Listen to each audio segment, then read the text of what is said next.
সুপ্রিয় দর্শক আসসালামু আলাইকুম। চলে আসলাম নতুন একটা ভিডিও নিয়ে। আমি আপনাদের কৃষি আপা সাদিয়া বিডি কৃষি চিত্র চ্যানেল থেকে আপনাদেরকে জানাচ্ছি স্বাগতম। আজ এসেছি একটা অনেক বড় একটা পেঁয়াজের জমিতে দেখুন।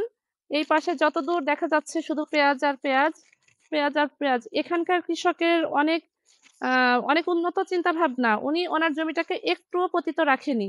যে এই পুরা জমিটাতে সে পেঁয়াজ লাগিয়েছে। পাশে দেখুন অনেক বড়, বড় আম গাছ আছে। তারপরে নারিকেল গাছ আছে।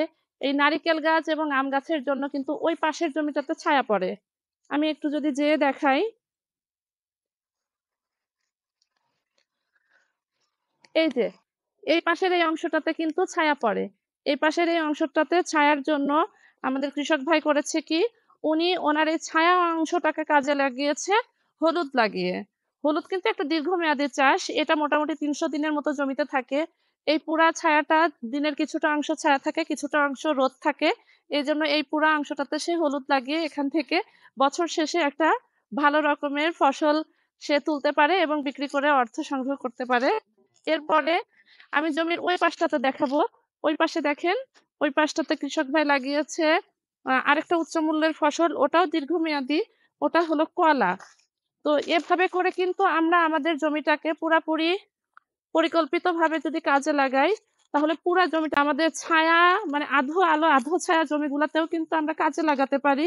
এই যে দেখুন, এই অংশটাতে উনি ওখানে পেঁয়াজ লাগিয়েছে এবং এই অংশটাতে লাগিয়েছে রসুন। তাহলে সে পেঁয়াজ থেকে যদি সে লাভ নাও তুলতে পারে, সে কিন্তু রসুন থেকে হয়তো লাভ হতে পারে। আমরা বারবারই একটা কথা বলি, যতই লাভ হোক তারপরেও কিন্তু এক ফসল নিয়ে থাকা যাবে না। আমাদেরকে ২-৩ টা ভাগে, ভাগে ফসল করতে হবে। তাহলে একটা ফসল থেকে লাভ না হলেও আরেকটা ফসল থেকে লাভ হয়ে কিন্তু আমাদের পোষায় যাবে। মানে পরিশেষে দেখা যাবে যে লাভের অঙ্কটা আমাদের ঘরে ঢুকবে। এই যে দেখুন, এই পাশে যেই কলা বাগানটা করছে, এই কলা বাগানেও কিন্তু প্রচুর পরিমাণে কলা ঝুলছে। যে প্রচুর পরিমাণে কলা হয়েছে।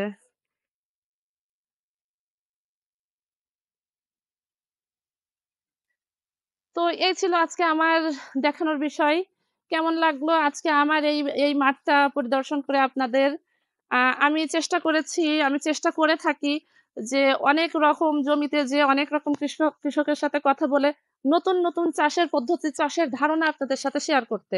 আমার এই তথ্যবহুল ভিডিওগুলো যদি আপনাদের ভালো লাগে অবশ্যই সেটা কমেন্টের মাধ্যমে জানাবেন এবং পরবর্তীতে কি ধরনের ভিডিও আপনারা দেখতে চান সেটা আমাদেরকে জানালে অবশ্যই সেই টাইপের ভিডিও আমরা পরবর্তীতে উপস্থাপন করার চেষ্টা করব।